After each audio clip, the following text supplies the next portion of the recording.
आणि काय म्हणतायत म्हणे, एक वेळ मला बोला पण महाराष्ट्राचा अपमान मी सहन करणार नाही. वा रे वा. मिसिंग लिंकचा मुद्दा राज ठाकरेंनी फडणवीसांना नक्कल करत सुनावले. बघूयात काय म्हणतात ते. लोक त्या मिसिंग लिंक बद्दलच बोलतायत, महाराष्ट्राचा कुठे अपमान करतायत. आमच्या सरकारलाच हिंदीचं वावडं आपलं त्याच्याबद्दल आस्था. कालचं त्या ह्यांचं मुख्यमंत्र्यांचं फडणवीसांचं भाषण विधानसभेमधलं,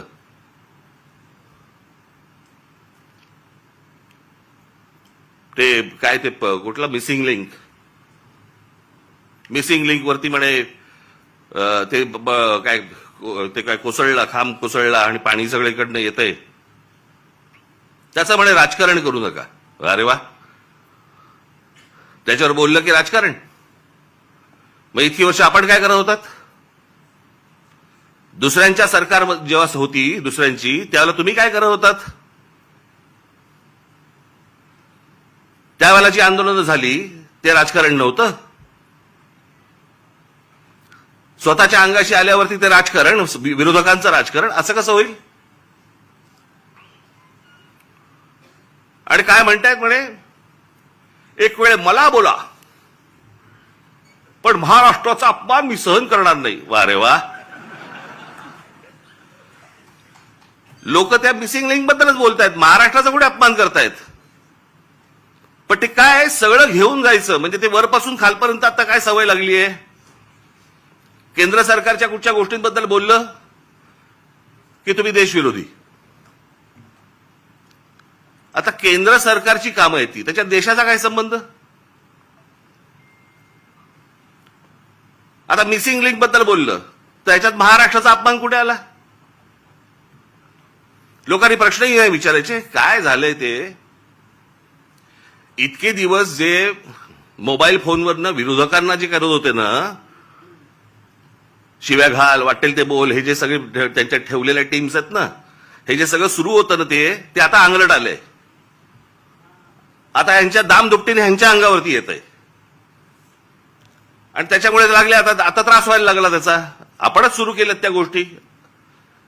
गेल्या 10-12 वर्षातच या सगळ्या गोष्टी मोठ्या प्रमाणावरती सुरू झाल्या. विरोधकांना वाटेल ते बोलणं, विरोधकांना शिव्या घालणं, वाईट साईट लिहिणं, सगळ्या गोष्टीच्या सुरू झाल्या. हे तुम्ही बसवलेल्या टीमकडनंच सुरू झाल्या. आता तुमच्या अंगावरती येत आहे ते सगळं, आणि तुमच्या अंगावरती येत आहे म्हणून लगेच महाराष्ट्राचा अपमान. ह्याच्यात कसला आला महाराष्ट्राचा अपमान? राम मंदिराच्या चोरीबद्दल बोललो की म्हणे धर्माचा अपमान. अरे चोरी आहे ना ती, ह्याच्यात धर्म कुठे आला?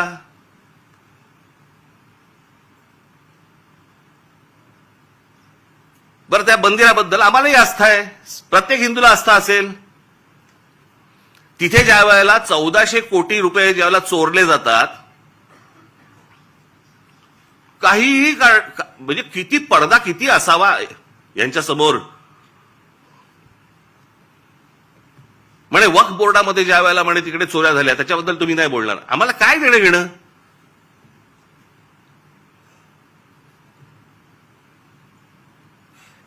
राम मंदिरामध्ये लोकांनी जे दानपेटीमध्ये टाकलं, जे श्रद्धेने त्या मंदिरासाठी दिलं, त्याची जर समजा चोरी होत असेल तर ह्याच्याबद्दल बोलणार नाही, बोलायचं नाही.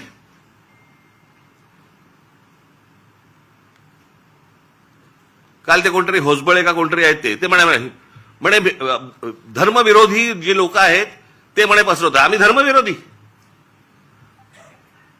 हा देश काय धर्मविरोधी आहे? तुमच्याकडे राम मंदिरामध्ये लोकांनी श्रद्धेने दिलेल्या गोष्टींची चोरी होते आणि हे सांगणारं कोण होतं?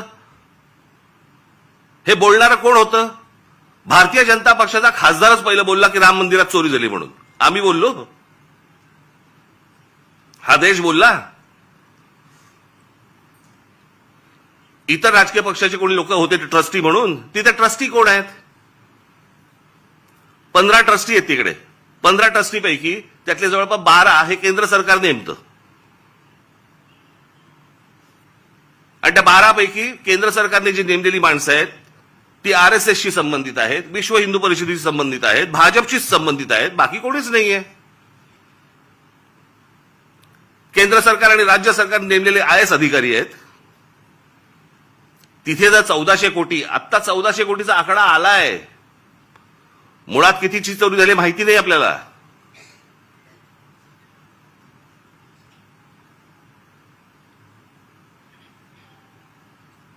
चोरी झाल्यावरती समजा असं पकडा, आत्ता दुसऱ्यांचं कोणातरी सरकार असतं आणि राम मंदिरामध्ये चोरी झाली असती, भारतीय जनता पक्षाने काय केलं असतं, RSSने काय केलं असतं, विश्व हिंदू परिषदेने काय केलं असतं? मोर्चे काढले असते, सगळ्या गोष्टी केल्या असत्या. त्याच्यात नाही राजकारण.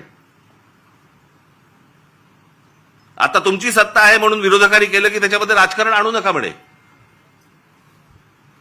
आता त्या मिसिंग लिंकचं झालं, यांचा एक मंत्री म्हणतो ते नैसर्गिक आहे,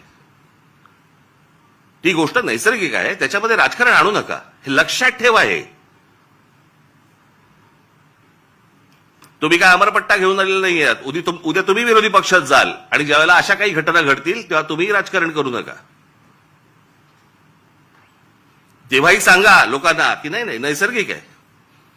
एक झाड पडून काय मुलगा जातो, काय माणूस जातो, एक मुलगा शाळेमधला मुलगा गटारात काय पडतोय, काय नाही म्हणे, नैसर्गिक आहे. नैसर्गिक? तुमचं सरकार आहे म्हणून सगळं नैसर्गिक, त्याच्यावर राजकारण करू नका, त्याच्यावर कोणी बोलायचं नाही. दुसऱ्या पक्षांची सरकार असली की हे यांचं राजकारण सुरू करणार, हा कुठचा प्रकार? त्या मिसिंग लिंकचं बाबा तिथे नशीब माणसं नाही मेली.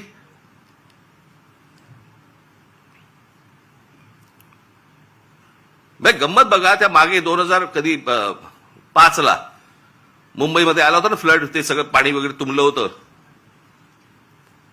1000 मिलीमीटर पाऊस पडला होता, 1000 मिलीमीटर.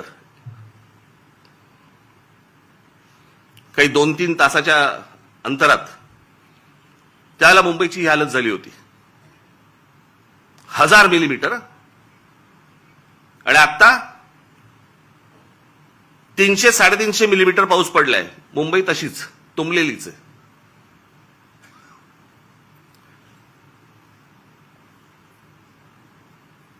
तेव्हा वारे बाप वाटेल ते बोलायचे, वाटेल ते सगळी आंदोलनं करायची, पैसे खाल्ले, हे केलं ते केलं, तेव्हा राजकारण नाही. आता मुंबई तुंबली नाही, नैसर्गिक आहे.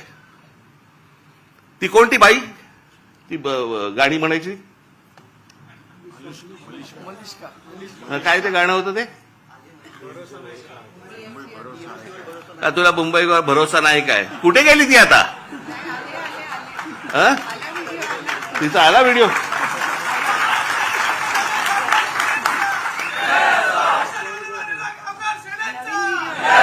नवीन व्हिडिओ आहे का जुनाच टाकलाय?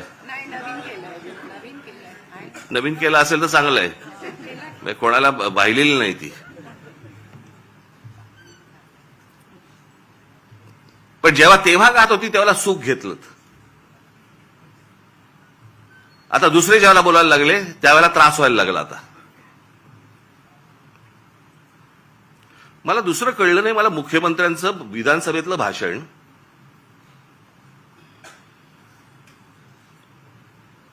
की या मिसिंग लिंक प्रकरण हे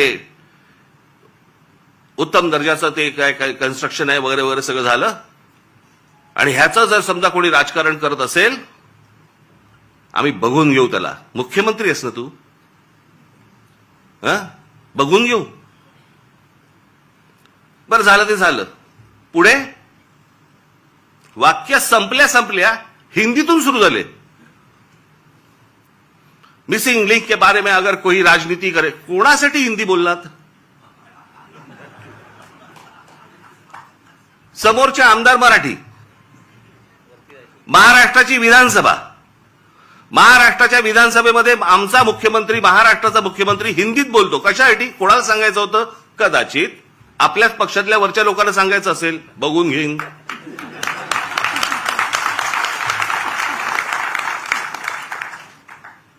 त्यांनाही माहिती आहेत हे सगळे व्हिडिओ येत आहेत कुठून, हे सगळं काय चालू आहे राजकारण. मी त्याशी बोललो नाही का, माझ्या पत्रकार परिषदेमध्ये बोललो ना. जी काय घमासान सुरू आहे ना आता तिकडे पक्षामध्ये, फक्त बघत राहा, पाहत राहा. मुंबई महाराष्ट्राचा, ठाण्याचा काय विचका झालाय, पुण्याचा, सगळ्यांचा, शहरांचा विचका झालेला आहे, ज्याला हे विकास म्हणतायत. मी ह्या विषयावरती इतकी वर्ष बोलतोय मी की आपल्याकडे डेव्हलपमेंट प्लॅन येतो, परंतु टाउन प्लॅनिंग आपल्याकडे होत नाही आणि त्याचा ही शहरच सगळी बर्बाद होणार आहेत, झालेलीच आहेत, अजून होणार. बघावं तिकडे सगळीकडे इमारती सगळ्या उभ्या राहत आहेत.